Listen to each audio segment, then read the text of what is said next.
Welcome to Security Boulevard Chats, the podcast version of the website, Security Boulevard. Alan, great to be doing this with you. You know, just full disclosure, you and I started doing a security podcast in 2004. That was our very first podcast we ever did. And it was on security, though. And was on security. Yeah. At the still time, doing it 20 years later, Mitchell. Got it going. Yeah, and we're still fixing cross-site I think we can issues. grow by then, but okay, we're stuck in security. I like in the time machine. It's like the wagon wheel ruts. We can't get out of it. Mm-hmm. No, we have actually expanded on a lot more things. So, well, let's first of all talk a little bit about, why we first started doing podcasting on security. Maybe why we're still doing podcasting on security, right? And when this was actually your brainchild, I think you got it idea from maybe Brad Feld or a few folks about starting a podcast on security. But there was a group of us, maybe a dozen or so, that were starting to do podcasts. It goes back to that whole, if you remember, Mitch, the whole Web 2.0 thing was going on, right? Intranets and RSS feeders, which, empowered the blogging. And then from blogging, we got to podcasting. Brad Feld definitely got me started on the blogging. And then we saw the podcast sort of come up out of blogging, if you remember, right? And you and I were both at Still Secure at the time, and we started doing it then because, look, it was a different world. Security was, we didn't call it cyber; it was security or infosec. It wasn't the big deal it is. I always thought it was a big deal. It was still niche. I guess it was still very, vertical niche. It was niche. It was a niche business, a cottage industry in many ways. And while people in security always thought it was the most important thing, the fact of the matter was the rest of the world gave lip service to it. Mm-hmm. And didn't understand it. And so part of the blogging and podcasting was to make people more security aware, more security conscious. We also had a lot of people moving into security as the importance of it was elevated through all the things going on. And I know we kind of took it on as our mission to help more people perform a security job in the products we were creating in the podcast and blogging. Because, sysadmins or network admins were suddenly now security people. Well, what do I want to do? What does that mean? Yeah, I'll go to SANS and get my training, but help, I need some resources. And that was part of why we did this.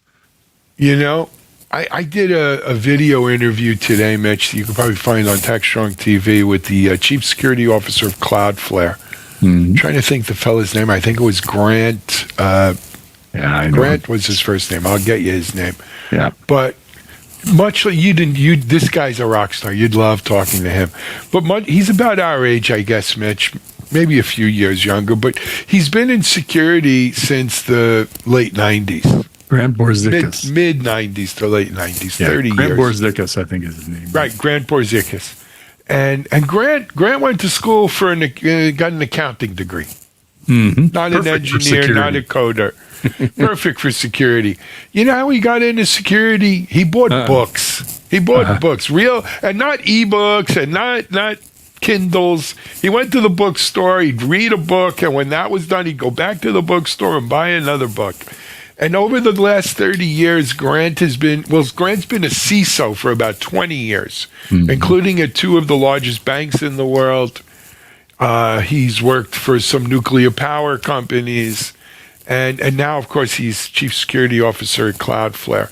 And we had this conversation today. So here's a guy, didn't have any formal computer or technical training, right? All self-taught. My story is I don't either. I went to law school, right? And I mean, if any of us, you're the one who has at least some technical engineering background. Computer science, but business too. Yeah. But yet we found our way into decent careers, maybe Grant more than us, decent careers around security. And yet today we have all these, I call them kids, but all these folks who are coming out of school with a concentration in cyber and cyber this and cyber that. And what's the most common question we hear from these people? How do I break into this business? How do I get my first job? How do I get my foot in the door? Mm-hmm.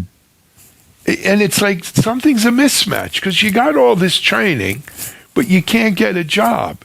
And then at the same time, all we hear about is the security gap, the security skills shortage. That we can't get enough qualified people to work in security.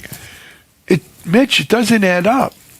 Yeah, it's not all this reason, but if I think back, when we hired security people back then, you hired a firewall engineer, you hired a network, somebody set up the DMZ and honeypots and that kind of thing, right? Or somebody just set up a monitoring system or whatever it was. Today, it seems like when we're hiring security people, we want them to know 12 things already, and they're coming out of school. So, what do you learn in school? You learn how to learn, right? Yes, you learn some good content, but a lot of that is now you got to really learn it in the real world. And so, I had this conversation. It was actually with the CTO at Splunk talking about you have to hire people knowing that you're going to train them, knowing that you're going to educate them. It just has to happen because they don't come equipped with everything you're going to need. And what you think you're going to need when you hire them is not what you're going to need 6 or 12 months from now. So you want to hire people that can learn and apply that. That is much important about skill as opposed to what are the 12 technologies that you should have. Well, absolutely. If you have 3 of them, you're doing good, or 6. So I think that's part of it. We sort of set ourselves up to fail by looking for purple unicorns on Mars. Well, there's 3 attributes of which you're not going to find anybody that way. So grow your people, help them develop. To me, that's part of why we're stuck where we are. It's that, and it's then we also say not only do you have to have these 12 attributes, but you have to have that done them for 12 years. Yeah. But these things were only around, for 5 years. So how the heck am I going to have 12 years worth of experience doing it? Well, sorry, son, you can't have the job. You had to work a triple shift to do it. Yeah. So it is. And by the same token, though, Mitchell, security, or cyber as we call it today, has never been bigger, has never been more important, has never been more of a priority. And it is, things we only hoped and wished for when we first started podcasting to raise awareness and the profile of security have all come true. Sometimes not for good reasons. It's been the result of bad things happening. Bad things happening. But nevertheless, we've seen tremendous. And I'll tell you something else. I think in spite of the mother of all breaches that we've had, right? There's an article I saw on the Yahoo Finance about this. Was it 26 billion records or some nonsense? It's an aggregation of all the other breaches into one breach. Right? Yeah, exactly, into one big breach. In spite of the mother of all breaches, I would put forth the proposition that we're actually more secure. We're doing more around security today than we ever did. There are more vectors. There's more attack surface. The bad guys are better, smarter, faster. But overall, our security posture is much, much better today than it was 20 years ago. Oh, we'd be falling down at every turn, right? Dealing with an incident if we were still there. No, 20 years ago, security was a rounding error on the spreadsheets. It was. And talking about what some of the differences are. When you and I started in security, I call it in a nice way, security was for the monks. The few people who knew security that nobody else could understand what the heck they were talking about, and they went and did their thing, and everybody else kind of went, I don't get it. To now, security isn't just network security and protocols and TCP/IP and firewall rules and nice things like that. Yes, it's all that stuff, but we're talking about compliance. We're talking about data privacy. We're talking about software, right? APIs and applications. We didn't get into software architecture and security 15, 20 years ago. No, I heard an interesting stat today. Actually, it came out of that interview I did with Grant at Cloudflare. Mm-hmm. They just did an API security report. 57% of internet traffic is API. Absolutely. Akamai would back that up too. Yeah. Well, between Akamai and Cloudflare, I think they carry near 1/2 of traffic on the internet. Cloudflare is like 25%, and Akamai is about the same. Mm-hmm. So, that's certainly in there. But, you mentioned network security, Mitch. And that's where kind of, as we said, that's where security started for most people. Mm-hmm. Me, certainly. I think you as well. My first fire, 98. Yeah. I was doing managed checkpoint firewalls at a company called Interliant. OPSEC. But anyway, one of the people who were big in network security back then is our friend Marty Roesch. Marty. And, Marty, of course, was the founder of Snort, the open source IDS. And then, of course, built on that Sourcefire, which he sold to Cisco. And Marty's now the CEO of its Netography, I believe. Mm-hmm. Yeah. But still doing network security. He is. Well, he kind of did real well and took a little time and found his next thing. Guess what? It's network security still. But, Marty did a byline article up on Security Boulevard. And it's interesting. It's don't mystify network security in 2024. Include on-prem and cloud. Yeah. And I think part of that, Mitchell, is when you tell, especially people who don't have 30 years in the business, hey, what about your network security posture? They tend to one of two things. Either they discount the cloud because they say, look, the cloud is kind of my WAN. It's outside my network. My network is still my LAN, right? And that's network security to me. I'm still putting big boxes in front of the moat, right, at the drawbridge. And they just think of sort of that on-prem, if you will, network security. Or they go the other way and say, look, the cloud's blown up network security. When you say network security, I'm really talking about cloud security now, because, and when I talk about network security in cloud, it's really IAM, right? Identity and access control, identity and access management. Because what I'm doing with my network security is I don't have that choke point anymore, where I could choke everything. But where I do have that choke point is where I allow you onto my infrastructure, whether it's in the cloud or what have you. And Marty makes the point that, hey, you know what? Network security includes both. And by defining it as one or the other, or one is more important than the other, you kind of miss the totality of it. You need to kind of have a holistic view, if you will, of your assets wherever they are. And that's been a big push, not only in Netography, but with a lot of companies, Mitch, where job one, you can't protect what you don't know you have. And so really kind of defining your attack surface and your assets. And if you think about it, I mean, yes, there are cases where what you're doing on-prem is because you can't do it in the cloud, maybe regulatory reasons, data protection, whatever it might be. So there are cases where it needs to only be on-prem and it's not going to talk to other things that might be in the cloud. On the other hand, most of us, if we're not fully in the cloud, most of us are hybrid, right? We're both. We call it private cloud, public cloud, or on-prem and public cloud. It's both, and we do VPCs between the two. And it isn't let me secure one and then I'll secure the other and just connect them with a VPC. You want the same policies. You want your policy orchestration to happen in similar ways between those environments. You don't want them to get out of sync. You have to audit both. You have to do all the same things in the cloud you had to do in the on-site on-prem data center. You just might do them a little bit differently with the services that you're using, or some of it is done for you, right? You don't have to do as much of the heavy lifting in it. And it seems that that's part of what Marty's point is you got to have a holistic view of security. It's not just network security if you're on-prem, or network security if you're in the cloud security. Agreed. And Marty's a good guy to make that case, actually. It's a great article. That you definitely want to check that out. Absolutely.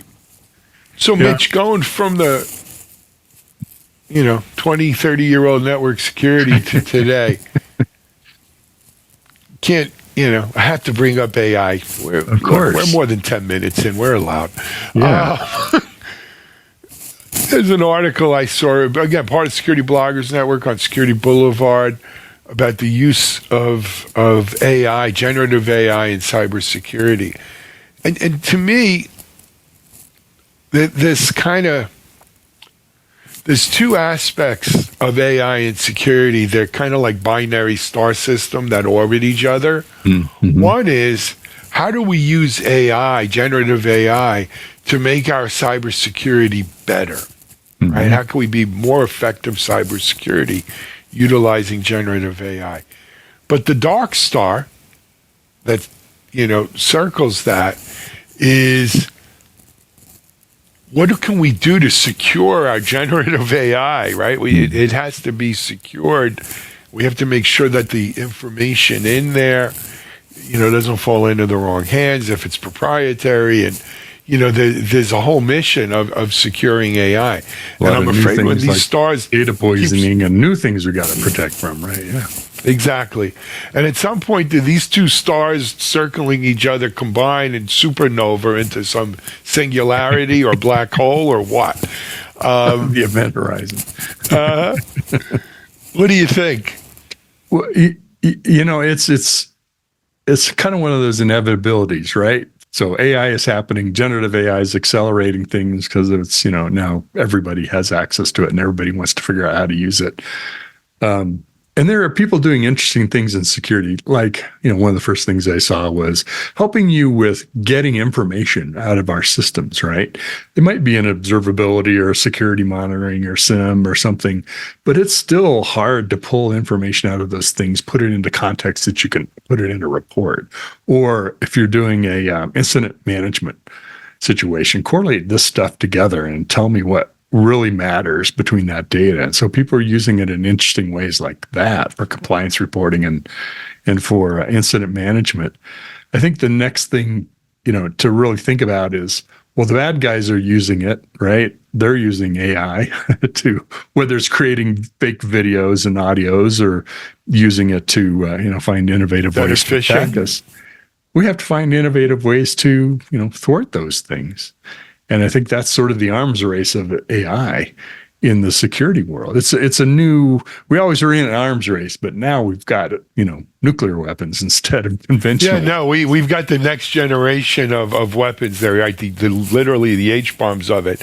Yeah. Mitch, I did a TechStrong TV interview a few weeks back with, and let me just make sure I get his name right here, James Murfin.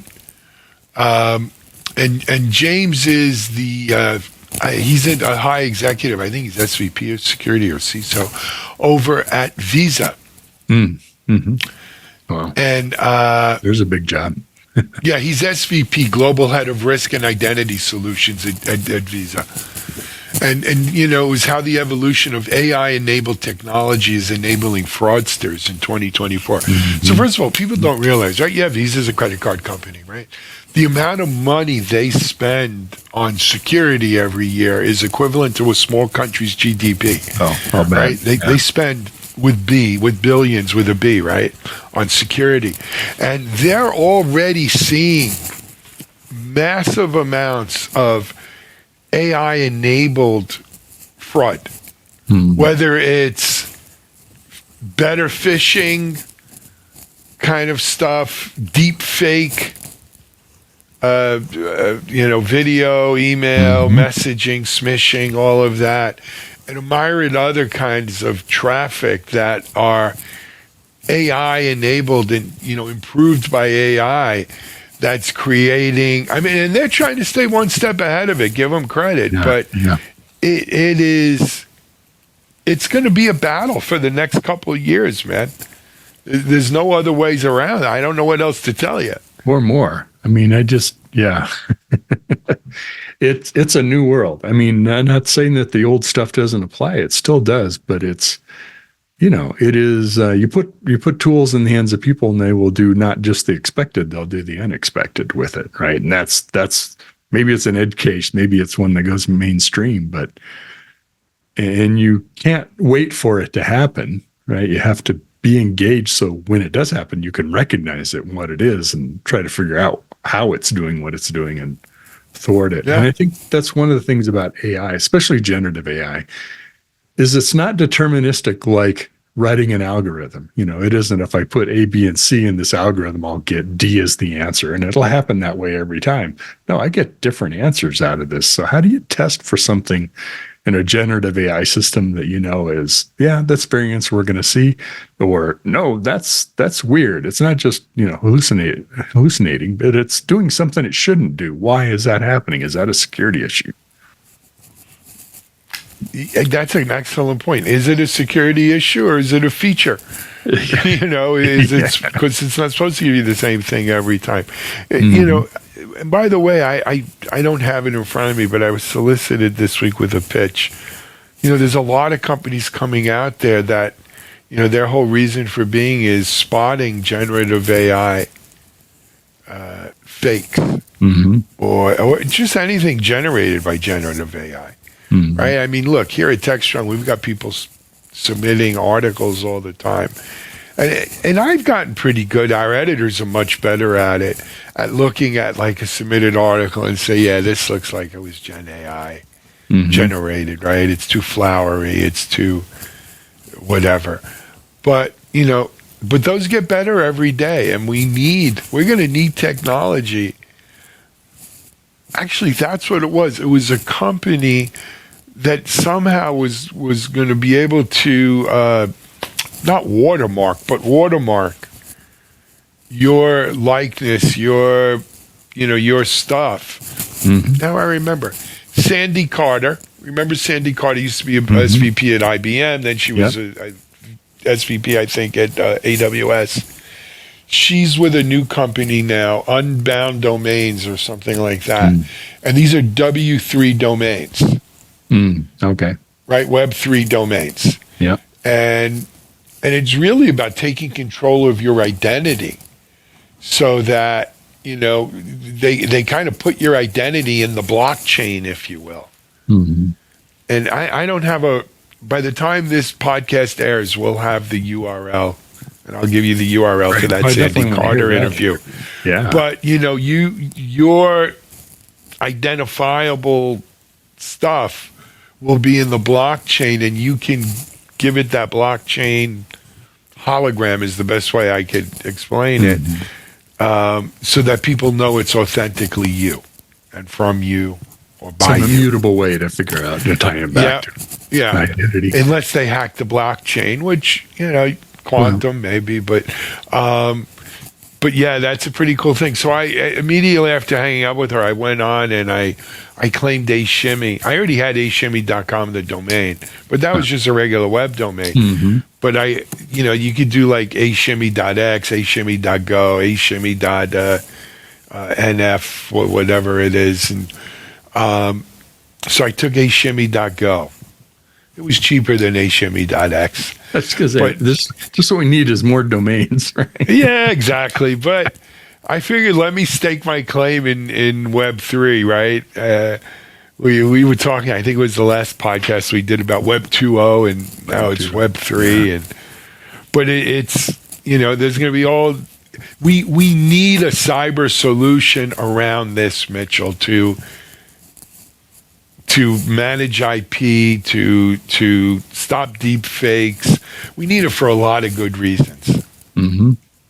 We do, and the idea of watermarking, I think if I remember right, it was Midjourney that recently announced they're going to start watermarking their images so you can tell it was generated. Right now, a lot of times you can look at it and tell it, but deep fakes kinds of problems. Well, reputable diamond places are doing that now with what they call, non-earth created, lab created diamonds. Yeah. That in like very micro that you can only see with the jeweler's piece. Yeah. You could see it'll say, lab created or something like that.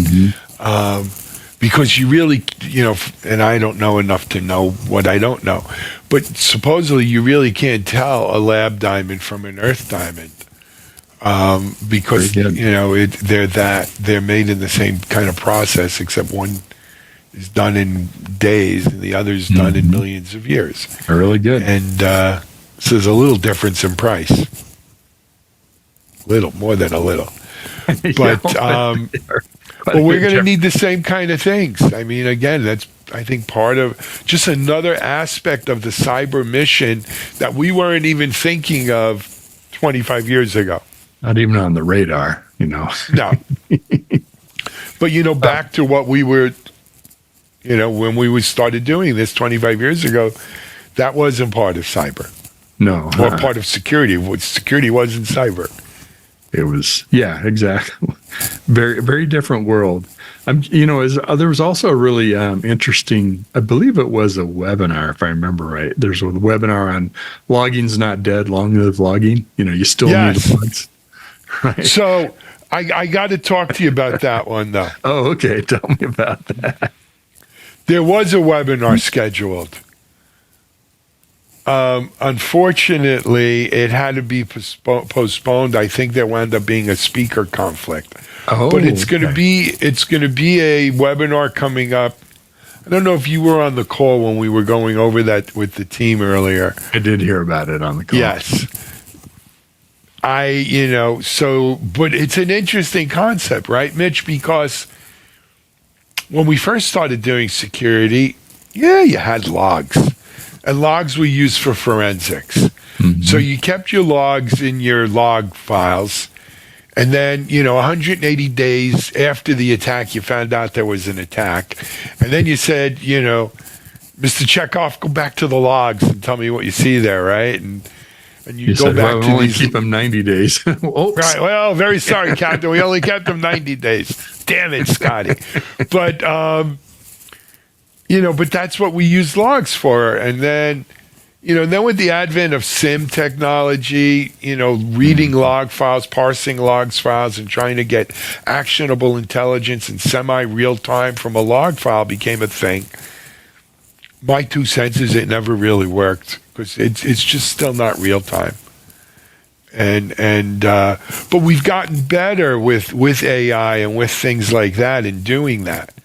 So let's hope for the best and see where we go from there. It's an interesting problem. One of the companies I'm doing some work with is Comcast Technologies, and they've spun out one of their, you could call it observability, but it's not. It's a product called DataBee, and it's really taking a data management approach, not a security approach, a data management approach to solving the myriad of information you want to aggregate all together, correlate, add context to, and then find out, are we compliant in this part of the organization? What happened with this attack here? And they do things like even include organizational information. So you can say, well, yes, this is the thing it happened on, and that's who it belongs to. In a big company, that's hard to track down. So people are taking some innovative approaches, like saying, well, data scientists have solved some interesting problem here with data lakes and some of the analytical tools. Let's see what we can do with that, with all the myriad of data we get from logs for security. Absolutely. It'll be interesting. And it's funny, Mitch, as we store more, we pull our hair out and say, oh my God, how am I going to pay for storing all this data? And then we get the ability to parse that data and you make actionable intelligence of it more. And we say, okay, let's store more. And so we constantly store more and we constantly find more uses for it. But I always worry at some point, are we going to drown in our own data here? I mean, that's an arms race unto itself. It is. Well, it's also why machine learning took off, because we had so much data. So maybe there's a machine learning opportunity here. Well, you needed a certain critical mass of data to make the machine learning go. Exactly. And I think we passed that already, but we're on our way.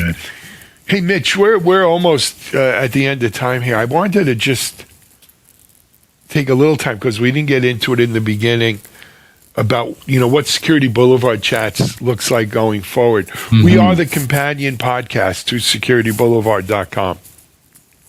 So, of course, we're going to feature securityboulevard.com